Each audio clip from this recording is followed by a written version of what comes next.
what up? It's Motion. Just shouting you out. Just want to congratulate you with your up-and-coming show on the Flex Radio. Welcome to the fam. You got this, my dude. Looking forward to big things. All right, talk to you soon. Hit me up when you get a chance. Peace.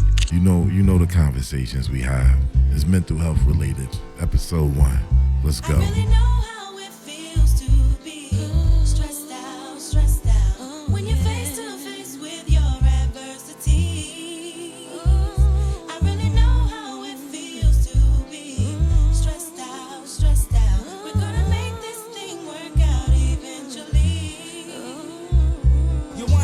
To complain, but there's things in the game. What's your name? You ain't one to complain, but there's things in the game. What's your name? Mental health. Yeah. What's your thoughts? Because it's like, you go through so many traumatic experiences growing up in the neighborhood, and it just gets normalized after a while. But it plays a part in your psyche.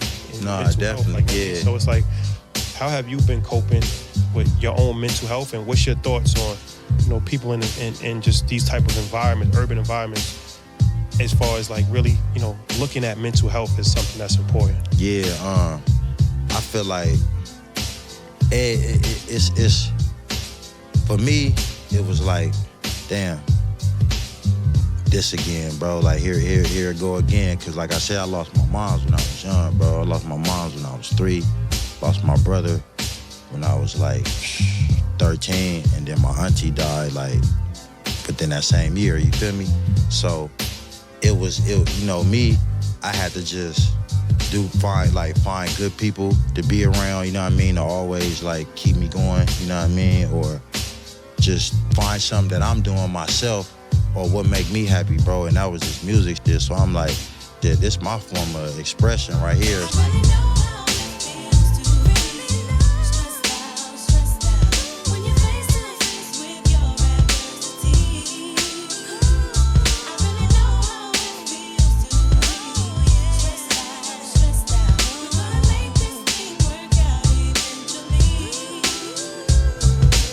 Mental health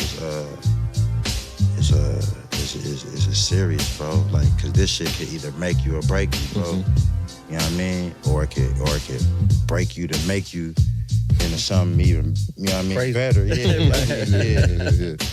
I mean? So talk about that, right? From a mental health standpoint, having brothers that you can lean on. You all have experienced this trauma. All had separate relationships, but there's a uniformity as a crew. September 2nd, I know you had the reunion show. Yeah. Talk about the brotherhood over the past 2 or 3 years and how it's helped a bond of healing for all of you. For sure, because it'd be 10 times harder without it, you feel me? But like, we all we got, all money in, we the squad, we brothers, it's a brotherhood, we all we got in.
Words, understanding the importance of mental health in urban environments. Earn Your Leisure, and Tribe Called Quest, Faith Evans, Stressed Out.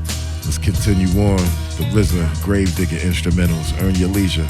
Let's go. But I also think like we wasn't really taught to talk about our problems. Yeah. You know what I mean? Like, at least like how I was raised, I don't really feel comfortable talking about my problems like that. Like, it's uncomfortable. Yeah, like, it is. It puts you in a different state. It definitely puts you in a different state of mind, though, for sure. It taps you back into that You feel me? Especially if you're trying to get through some shit, you don't want to relive it again. Exactly. Right. That's a fact. Right. Yeah. Now it's just you just running not even thinking about it. You know what I'm saying? Like just like y'all don't want to talk about that shit. Yeah, so I've been exercising that, bro. Like trying to X that shit out my brain, bro. When it pop up, you feel me? Like I just don't think about it, bro. I try not to think about it. You feel me? I guess that's why I never went to therapy before, but I'm assuming that's the point of going to therapy is you're talking to somebody. Yeah. So like the things that you're just trying to block out for a long time, you can actually just get it out with somebody that's not judging you. Yeah. And somebody that you don't know personally. Yeah. Because if you compartmentalize, at some point it might rear its head again. Absolutely. Because it's the J line, right? Absolutely. You can't run from the pain, run toward it. Or you're gonna Yeah, I was one of the ones that bottled the pain in, bro. I used to never talk about my problems. Nobody never knew what was going on. Like nobody knew. Like I smile, you feel me? Not even knowing. Like Hurting on it. yeah, like not even knowing, bro. I'm going through some shit, you feel me? But like yeah, bro, crazy. It's interesting. There are studies done on like neurological studies on the effects of bottling in problems, and it actually affects you way worse than it does talking about it, right? Yeah. Because it produces unneeded or unnecessary stress on Right. top of what you're already experiencing from the trauma effects of what happened. And then we already know stress is one of the top killers in the world. So I think Stress or depression. oh man, Stress is one thing, but like you don't want to fall. into stress that leads state to of depression. Yeah.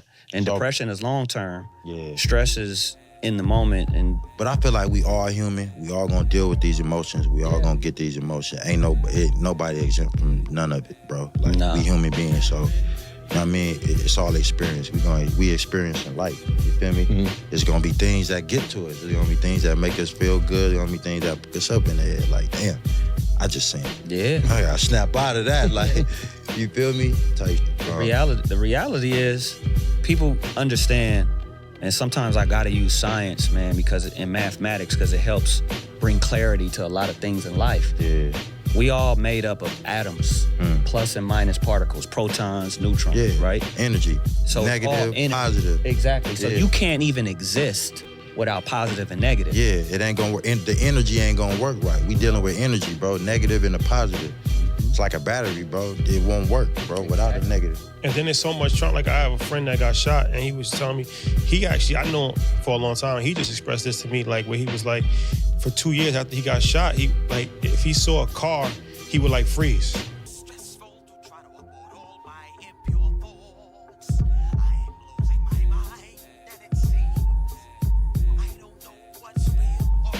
And it was just like, you know what I'm saying? Like, because he got shot like a drive-by. So it was like, anytime he saw a car driving toward him, he would just like freeze up. Like, Yeah, and he was and like, my homie even knew that too. Like after I got shot, like he opened chip bags. He don't open it like that. He popped it open. So he just squeezed a bag and boom. And I I looked at him and bro was like, my bad, bro. I know you got shot and shit. I'm like, nah, I wasn't tripping, but I was like, damn. Come on, nigga, man. like, Open it the regular way. yeah. You feel me? but that shit that You are nobody triggering me. But but that's stuff like Yeah, talk about facts. PTSD, right? Yeah, That's stuff hell that you yeah. don't really think about. But it's Yeah. like, then when he said that to me, I'm just like, damn, like, because you're gonna see a car every single day. Yeah. So that means every single For day. sure, like you watching Go every. outside, bro. Exactly. Yeah, I got brothers, bro. I got older brothers that been shot, bro, before too. So like, it's kind of like being outside and watching every single car. It's like, and that shit is traumatizing after a while, Absolutely. bro. Like, Absolutely. damn, ain't supposed to be living like this, bro. Like,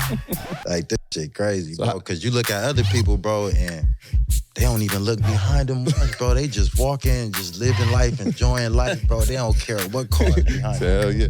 So how do you escape that? How, like where Travel. Right. Yeah. So there's Travel, there's bro. a place. Yeah, you Yeah. travel, you get the out, bro. You go see other shit, man. You see other people eat other food, bro, and you see how the program is different. Then you bring it back to where you at, bro, and hopefully, like, get some kind of, you know what I mean? Get the picture, you feel me? Like, yeah, that's it, bro. Because you come back here and you be like, damn, I'm back here to the bullshit, you feel me? Yo, everyday people having everyday conversations and listening to them has helped us heal.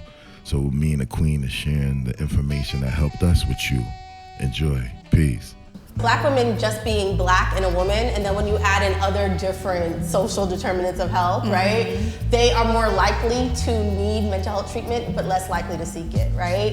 And a lot of that plays into like the strong black woman schema and the syndrome and all those things that ultimately create and reinforce a stigma, right? And I think that when you kind of think of the two A's in regards to access and awareness, what's really important is that there isn't enough funding.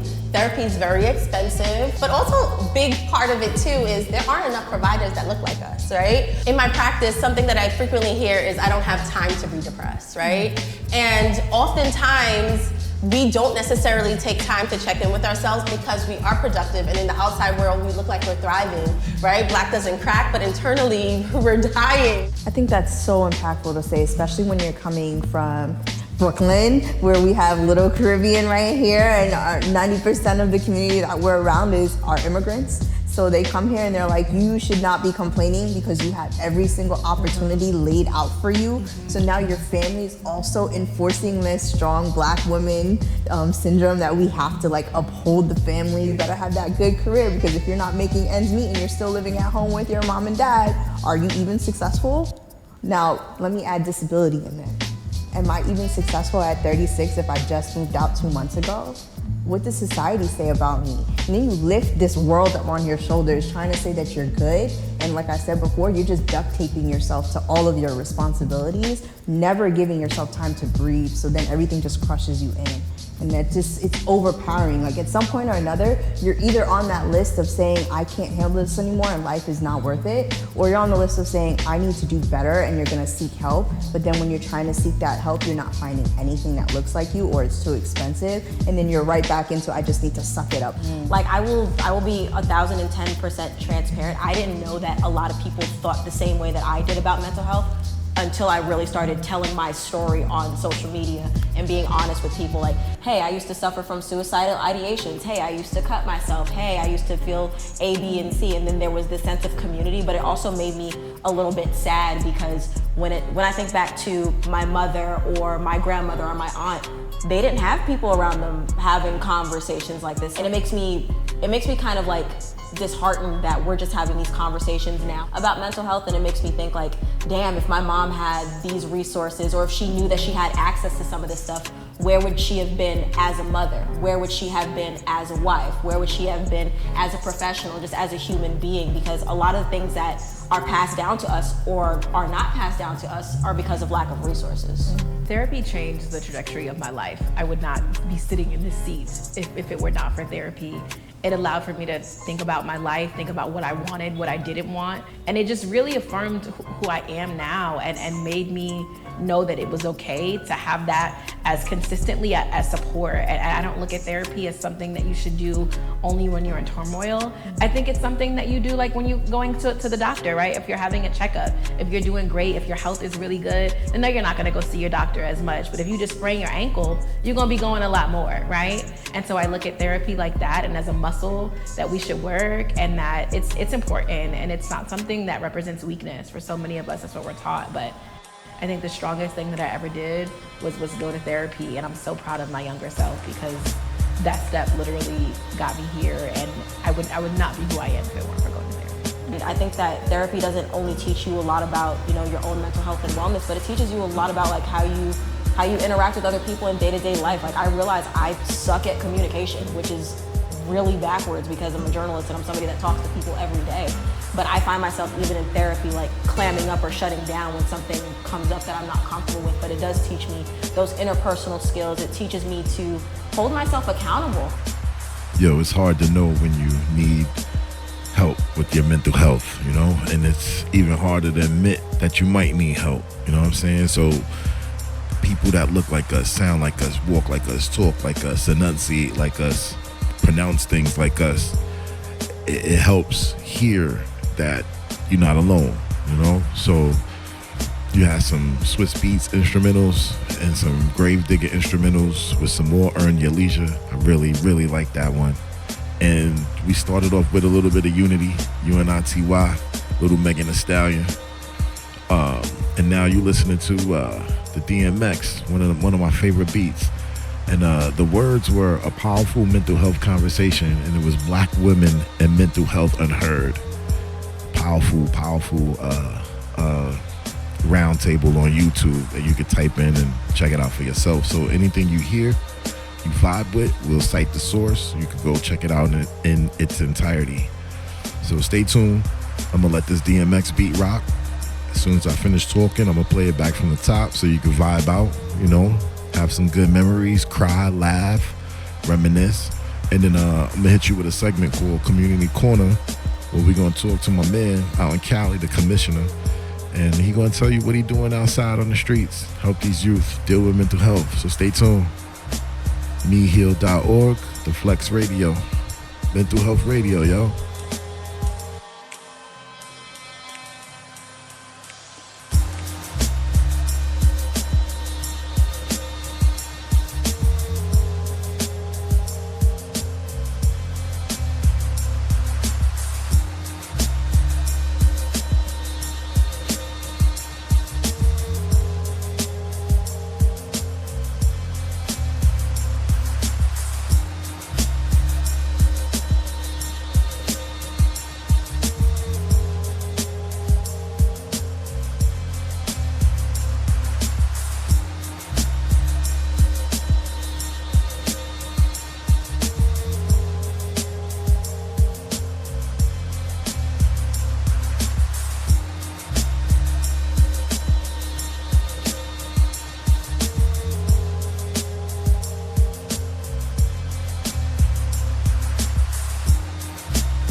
Community Corner is going to be featuring information and resources and new developments in our neck of the woods, and hopefully we share information from your neck of the woods as well.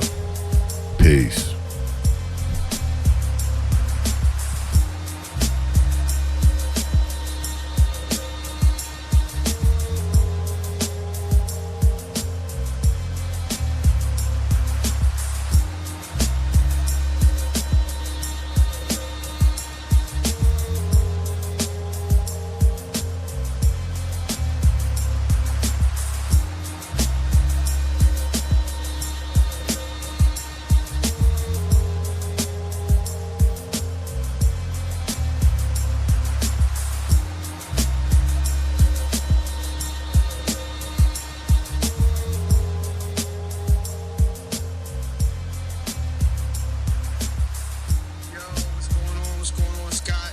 Dj Smoove, Lincoln's finest. I just wanted to call and leave you some words of encouragement, let you know it's going to be a great day, a positive day. We are going to accomplish our goals. We're going to set out that we've set out to do. And we're just going to have a good time doing them, man. That's all we need to do. We're on this earth for a very short amount of time, and we need to enjoy every minute, every second of that time on this planet. And that means maximizing that time to accomplish goals and also enjoying the process of that accomplishment, okay? So let's do that today. I will be hopefully there next week, God willing, and I hope to see you soon. My brother, keep doing what you're doing. Peace to everybody out in the universe. It's all love. DJ Smoove, Lincoln's finest, Brooklyn's finest, and now Delaware's finest. Peace and love. Hey, yo, Dave, what's up, man? What's going down? What's going down, Scott? How did a dude from Albany, New York, go to the other side of the map to do what he's doing today? Dave, how did it even start, bro? First of all, that's a good question. Thanks for having me, Scott. It started with family. You know, my mom was an educator for 30 years, 30 year plus. I used to do a lot of chaperoning with her. I used to, go to, Knick games and baseball games with her. And we used to take a lot of the underprivileged kids, to these games. Kids that, never been to games before, didn't really have much. And not knowing what it was actually doing to me as far as when people are always trying to figure out what their purpose is, it just imbued what my purpose was. And then all of a sudden, I used to always wonder why I used to get so happy, or I used to be so excited, to help, to help kids, to help the community, just to help anybody. She opened her door to everybody. Once again, to say where did it start from? It started there. So I was doing that a lot in New York. I used to teach in the school district there. Obviously, I was heavy in the community there. I mean, you name it, I was doing it. And it's experience. I mean, very humble guy. Grew up in a rough neighborhood. I know many people, they share the same stories where you grow up in a rough neighborhood, you grow up poor. I didn't really ask for much as a kid. I tried to make sure I behaved myself. My mom was, she was trying to make sure everybody was taken care of. I come from a family of 7, so I got 3 younger brothers, 3 older sisters. But, that family grew. I became a big brother, to a lot, uncle, father figure, you name it. I've been that. But I guess it was, if someone says it's your destiny and it's just in you, it's in you. You know what I mean? There are things that are just poured into people, because you look at, people's responses. I remember a lot of people used to ask me, was I a pastor? And I used to be like, well, why do you say that? Because they said people used to gravitate to me a lot. And so I found out and I understood that I became very impactful with the things I was doing and what I was saying. So how was it being in the middle and balancing that? Just a brief, because it was fun and it was tough. Come on. At the same time, because you're like, do what I do when I'm doing good to my little brothers. Don't do what I do when I'm doing bad, right? So I wasn't always good. You know what I mean? Transparency, right? Full transparency. I wasn't always good. Once I realized that, I was leading, or being like you said, a big brother. I know I had to work hard all the time. I mean, that's one thing about me, and people don't know. Like, I'm a hard worker. Like, there is no.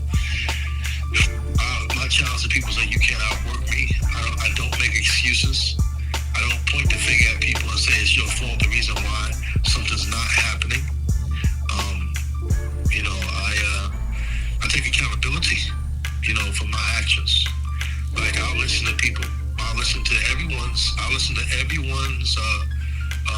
statement about something, and then I'll make my own decision. And ultimately, when you make the decision, it's your decision. You can't say it's because of someone else or what they said. It's the reason why it didn't happen for you. It's my fault. It's my fault. I know I had to work hard all the time. I mean, that's one thing about me, and people don't know. Like, I'm a hard worker. Like, there is no. My challenge to people is that you can't outwork me. I don't make excuses. I don't point the finger at people and say it's your fault, the reason why something's not happening. I take accountability, for my actions. Like, I'll listen to people. I'll listen to everyone's statement about something, and then I'll make my own decision.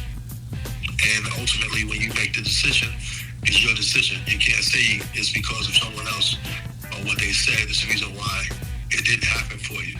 It's my fault. It's my fault. So with that, I just never point the finger. And that's accountability. That's real accountability for yourself. Yeah. So I agree. I agree, Dave. I'm not gonna hold you, or as we say, I ain't gonna front. You always been on some self-acceptance stuff. You know what I'm saying? Even when talking outwardly to another individual, you wouldn't allow the point and blame game the victimization, for real. And that's even before I knew that word, bro. you was like, stand on it. I got a question, bro. We got a few minutes left in this segment, and I wanna make it. Not only do I want them to know who you are, which you stated yourself adequately, and I know they know you real. I needed to bring that up. But as far as what I see you do that I'm most impressed with is all the pictures that you take and you post with the kids you tutor and you mentor and you help.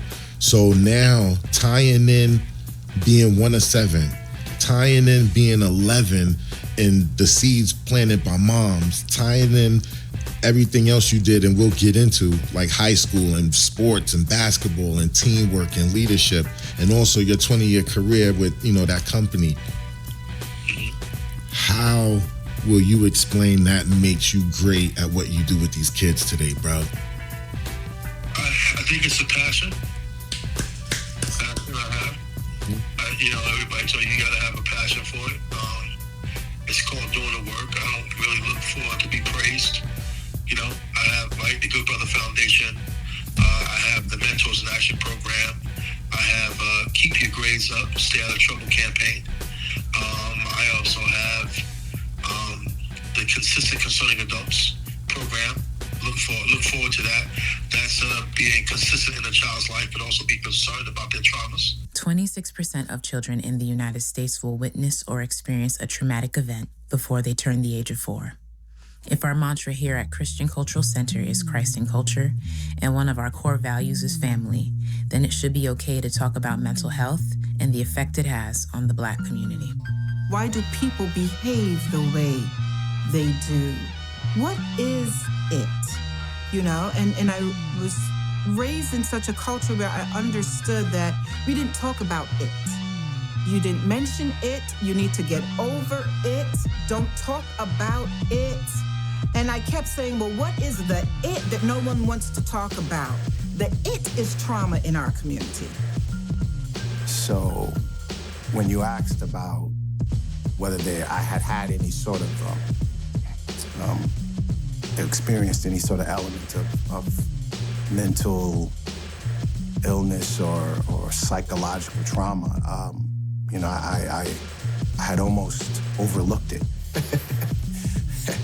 because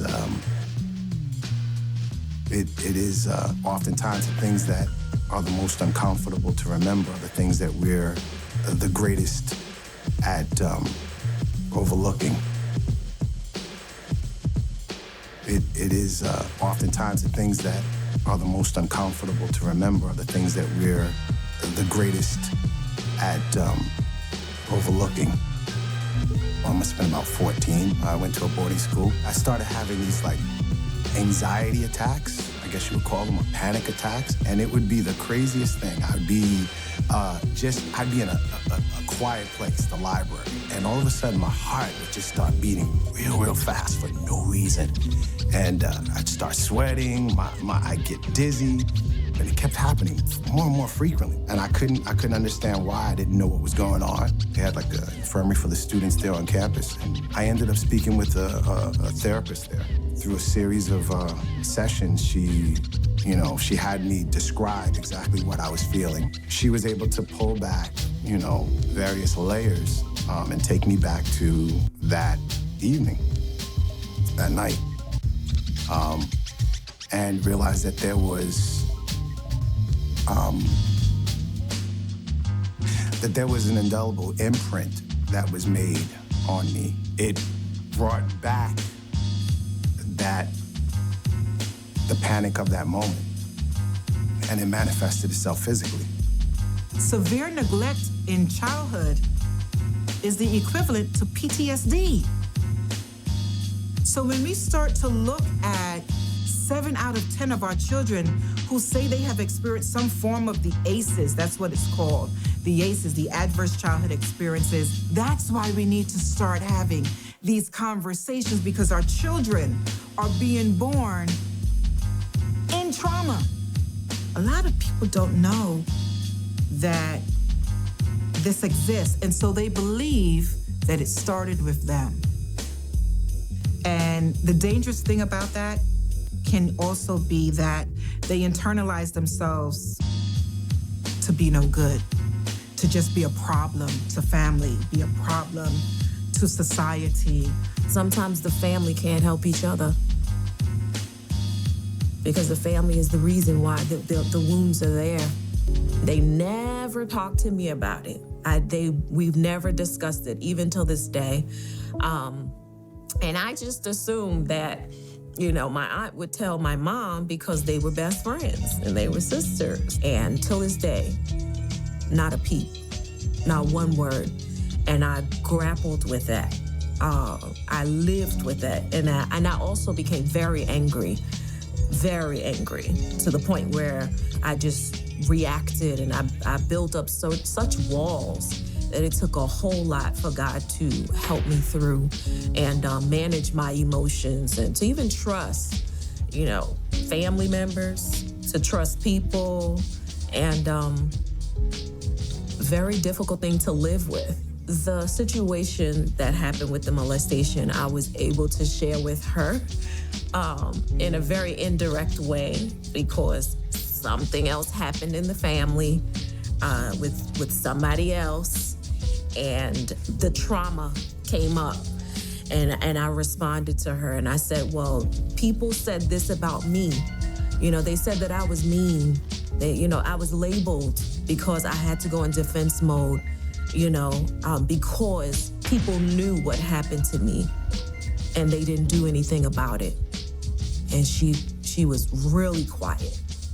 I actually felt like I was silenced in many ways. I was struggling and battling with how I was feeling about life and my purpose and why am I here? Why is this happening? And I didn't really have answers to those questions. And I didn't have somebody that was talking to me at the time either to say, okay, this is what you're feeling, and being able to help me to self-regulate.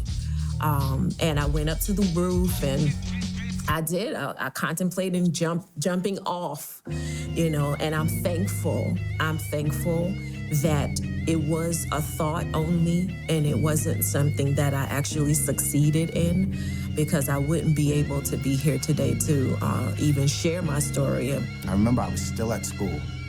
I told my mom that I had been seeing a counselor, a therapist, and I told her about what was happening and why, and she was really happy that I was doing that I had made that move towards healing, and that was different because I didn't expect she would be. I kind of believe that my mom wanted to forget as well.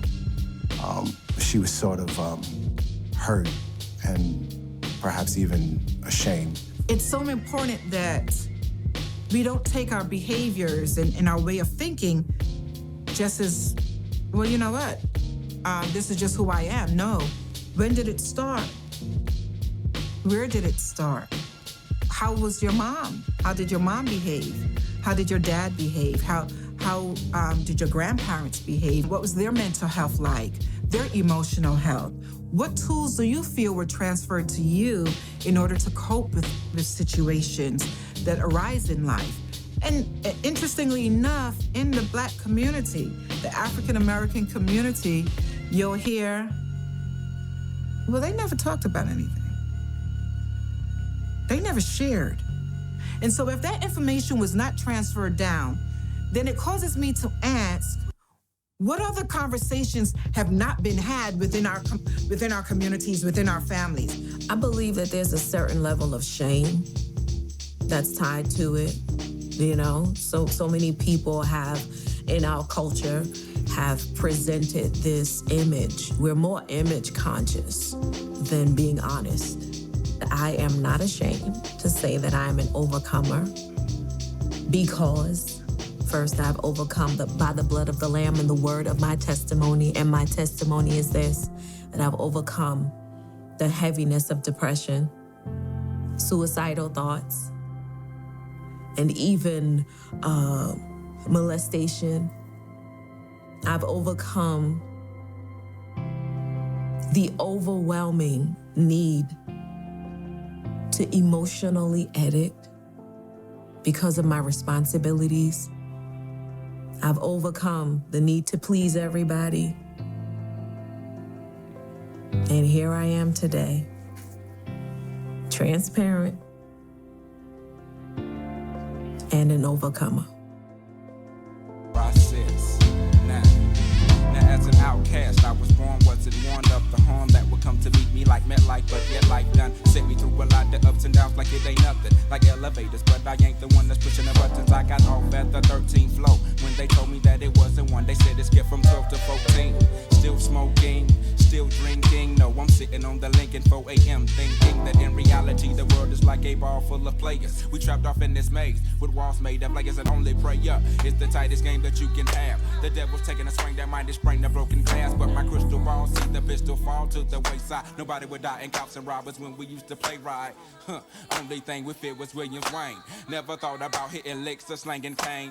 Did not think I'd be the one to give into abortion. Label me murderer because my ass is scorching hot from the Glock that sits under my seat. Yeah, it's real f***ed that my folks come to get me, and it's like that. Yeah, yeah, and it's like them.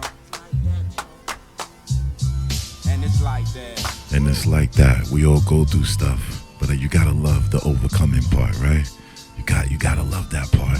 That's what we live for. And it's like that. Gotta overcome. So, the last segment you heard was from the CCC. That's the Christian Cultural Center out in Brooklyn, Canarsie, Brooklyn. That's where I'm from, and that's my mom's church. So, as she hears this piece, we've been through a lot. I love you, and I just wanted to let you know that when you do tell me to watch certain things, I actually go to the site and I check it out.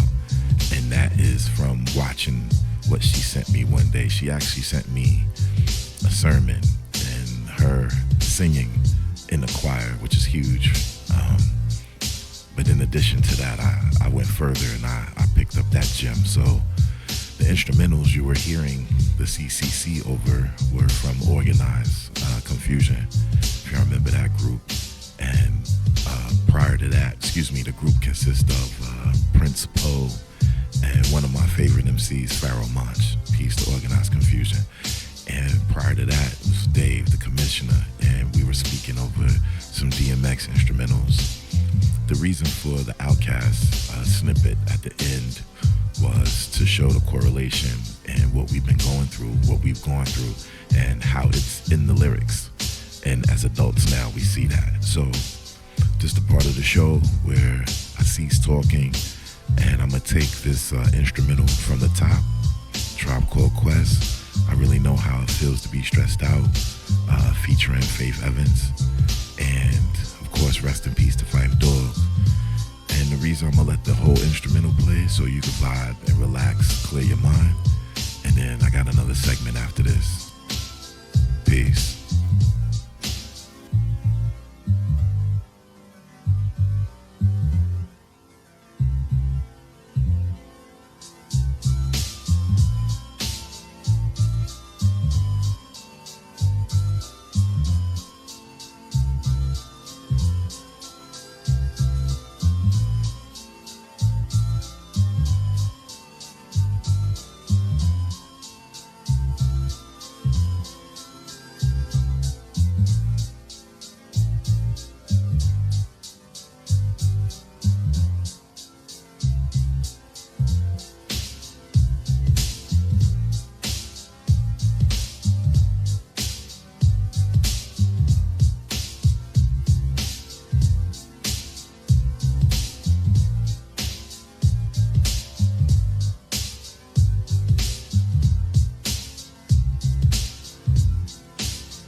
Hello. Hi, Smurfy. How are you?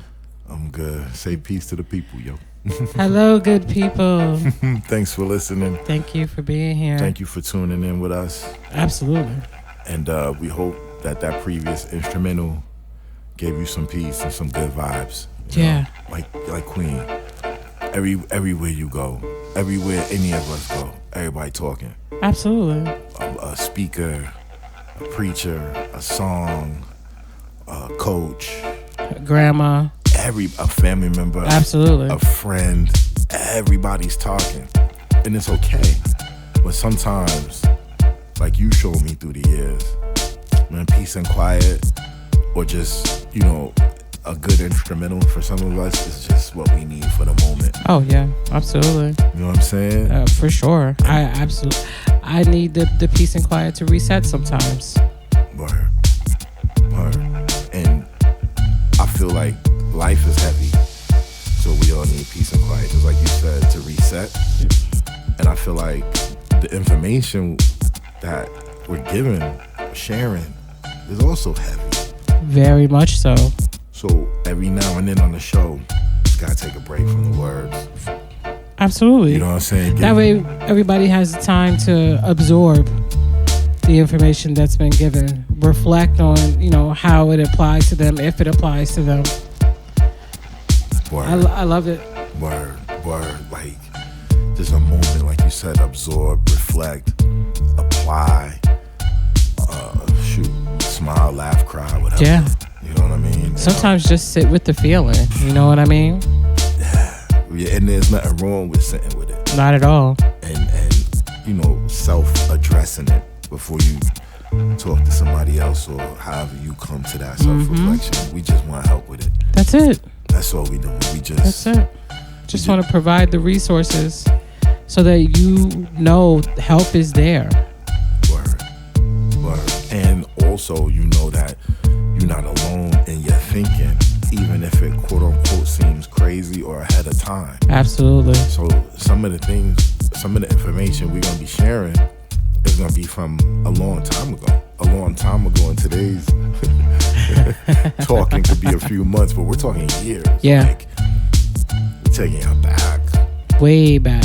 So you could, move forward and know that it's nothing to be scared of, nothing to be ashamed of, embarrassed of. How you feel is how you feel. And when you can connect with others that feel the same, give you that pat on the back, or sort of kick in the butt. Yes. It's just a great community feeling, you know what I'm saying? For real. Sometimes you might need that little shove on the shoulder, like, go ahead. Yeah, you know? Yeah, you can do this, you know what I'm saying? Because we all receive information differently, Yeah, from different sources. Like, different voices sound good to some people. Mm-hmm. Some people are comfortable speaking to men. Yes. Some people are comfortable to speaking with women. Yes. And also, which is interesting, sometimes opposite of speaking with, some people are comfortable listening to men and to women, and not sometimes necessarily speaking with them. And we've both experienced that. Yeah, like I've had, man, men and women therapists. You know what I'm saying? Some I agreed with, some I didn't. Same. But for all of us, we gotta it's just like getting dressed for the winter. You know what I'm saying? You go outside, sometimes you underdress. You gotta put on different layers. Sometimes you overdress. You gotta take something more. If it's the same thing with therapists. Yep. You gotta find the temperature with what makes you feel good in the setting. And you know what? Sometimes what makes you feel good is not always the right thing, but you gotta go through that for yourself. Hands down, you gotta go through that for yourself.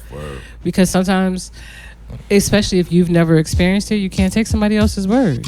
Because somewhere in your head, you're like, maybe that won't apply to me.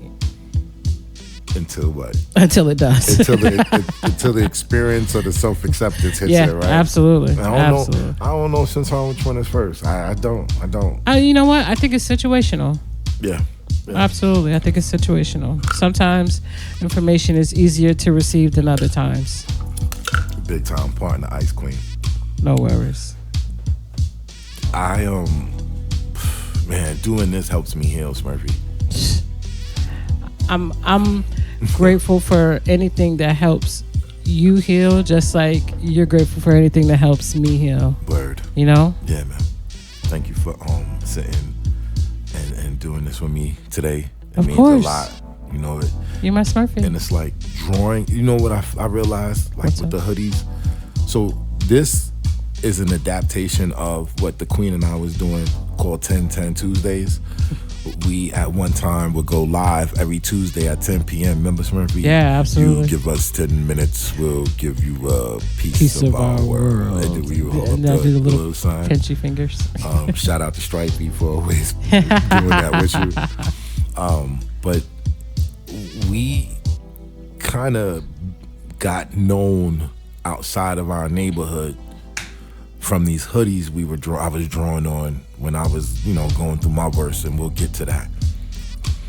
I don't want to talk too much about it. You could go to meheal.org and check it out. But You have to go check them out Yeah. because it started a healing process. Huge. It started a healing process for you, and in turn, that healing energy started to spread. It really did. I know. It was beautiful. I had a little turmoil within myself and with my mentor, and I can't wait to bring him on the show. We gonna talk. But meheal.org started to become strictly about a hoodie, and not so much a hoodie in and of itself, but because of how it was making other people feel. Mm-hmm. But I was in turmoil because I didn't see how I was helping people. Not like what we're doing now, not like the website now. Yeah. So this is... It needed more substance for you. Yeah, much more. I get it. Yeah, it couldn't. So this is what I told all of the people that supported us we were going to do. We're going to get our stories out. Mm-hmm. We're going to talk to the people. Mm-hmm. And we're going to tell them why the hoodie meant something to them. Yeah, that's important. And I got to share something else. I'm getting emotional. One of the things that helped me heal when I go through stuff is comedy. Without comedy, oh God. You gotta laugh sometimes. So I want to share some of that with y'all. Is that all right? Absolutely, go for it. Let's get in some jokes. Peace, Queen. Thank you. Peace. I have bad anxiety, man. If you have anxiety, I feel for you. I feel for you. You're on your own with that shit, man. People don't get it, man. Here's the best two things I learned about anxiety. Number one, people that don't suffer from anxiety have no clue how anxiety works. None. My friends used to be like, dude, relax. Calm down, dude. No! What do you think, this is a switch I flick on and off? I wake up with this shit.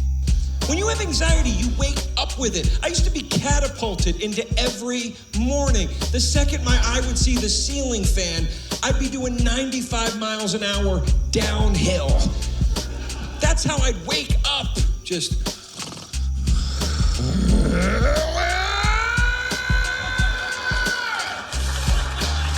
Stomachache means we're awake. World is crumbling around me. Check. Never gonna meet the one and have a family. Check. This dog was a mistake. Let's be honest. Check.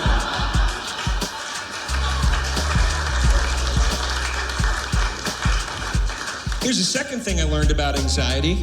The people that don't suffer from anxiety are the people who cause anxiety. All right? Nothing freaks me out more than being around a bunch of calm people. It stresses me out. I'm like, what do they know that we don't know right now? Did they take something? Were we supposed to take something? I don't trust calm people. I don't trust calm people. If you're calm and you're not on meds, I don't trust you. Two types of people in this world I don't trust. Anybody who's calm and not on meds, and anybody who's sober that never had a drinking problem. No. Two types of people in this world I don't trust. Anybody who's calm and not on meds, and anybody who's sober that never had a drinking problem. No. Did you ever meet somebody like that? I don't know what to tell you, just don't touch the stuff. Really? You look at this world and go, looks good to me. Don't need to fog that up at all. You're lying. Of course I drink. Of Of course I take Prozac. Of course I've gone to therapy. Life is brutal. You need a helping hand. That's how you get through.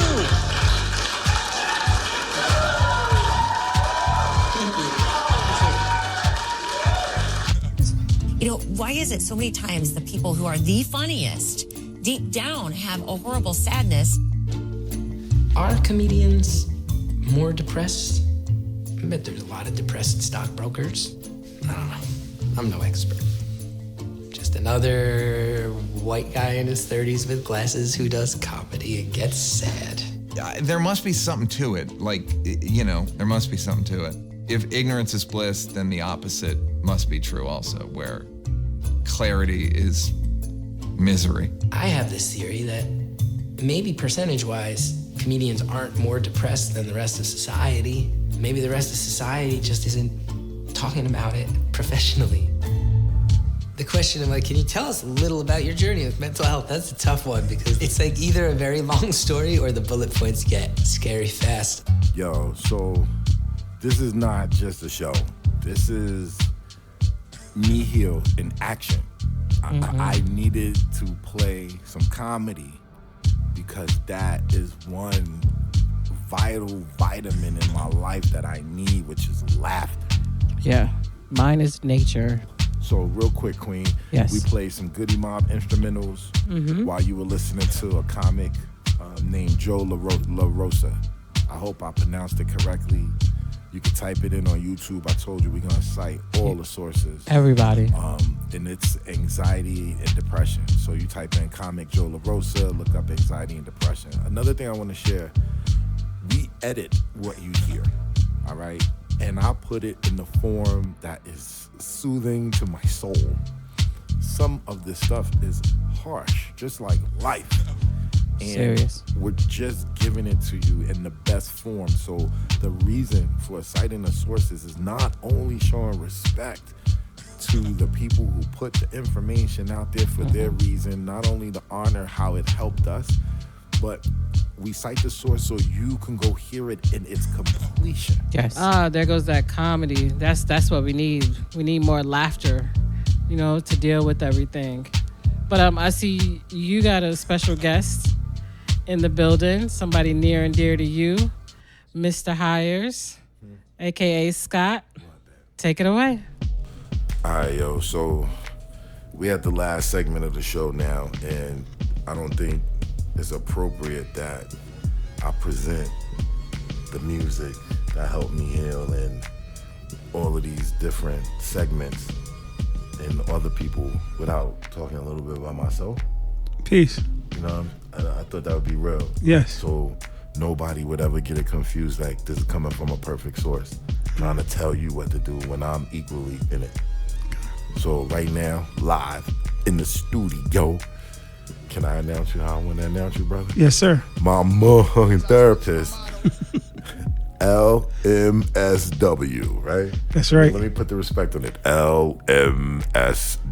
Yes, sir. Sharif Green of Turning Corners, A Nurturing Mind, Father's Defense of the World. So let's jump into it because we only got a few minutes left. Okay. When we first linked up, what was the vibes for someone coming to you or into your environment seeking mental health treatment? You personally? Yeah, of course. Me oh personally, man, yes. my first. So the first couple of times, we didn't connect. It was like some insurance stuff. Then it was some timing stuff. So I think it was like 3 times you came in, but I remember the first time seeing you, you was like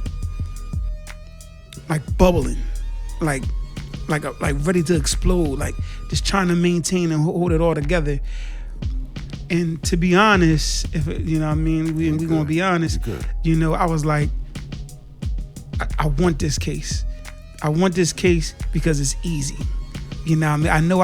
I know that he's, how you be like, you see somebody that's that's hungry and you can give them a piece of bread and they good. You don't have to give them the steak. You don't have to give them the potatoes. They good with a piece of bread. You know what I mean? That's how on edge I seen you being. And I was like, what? Like, watch the epiphany this brother gonna have in his life. So then, we was reaching out. I was reaching out, and then I was like, okay, I guess I lost him. He ain't interested. And then I was down in New Orleans, called you by accident. By accident, and you said there's nothing accidental, nothing coincidental, accidental, and we've been popping since then, bro. Thanks, Mr. Green. Mm-hmm. So before I even get into that, like further with myself, our initial meeting and where we are, it's gonna be a progression. The fact that you said this case is easy, we need to get into you and your background respectfully, because how or what have you been through to say something like that? So it's not easy in the sense of it's easy work, but like it's like I said, it's like when somebody's starving and they'd be satisfied with just having a couple crumbles of rice. It's that compared to like the regular person that needs that full course meal. Let me ask you this: Yes, is sir. the food that you speaking upon, whether it's bread or the rice, is that metaphor for information, guidance, know-how? Like, Yes, simplify yes, sir. Yes, sir. Absolutely. It's just a metaphor for like just giving you a place to vent. Just knowing that you have something, and you didn't trust me in the beginning. You know what I mean? And it's just knowing that you have a trusted source that you can do something different and vent your frustrations. And I'm like, it'd be some type of release just for him to be able to do that. That's too cool. That's it. That's it, man. That was episode 1, y'all. Hope you enjoyed it. 518-818-7425. Leave a message. I played on the show. I told you we're gonna keep this relatable and a little bit enjoyable, but we're gonna keep it real. Peace.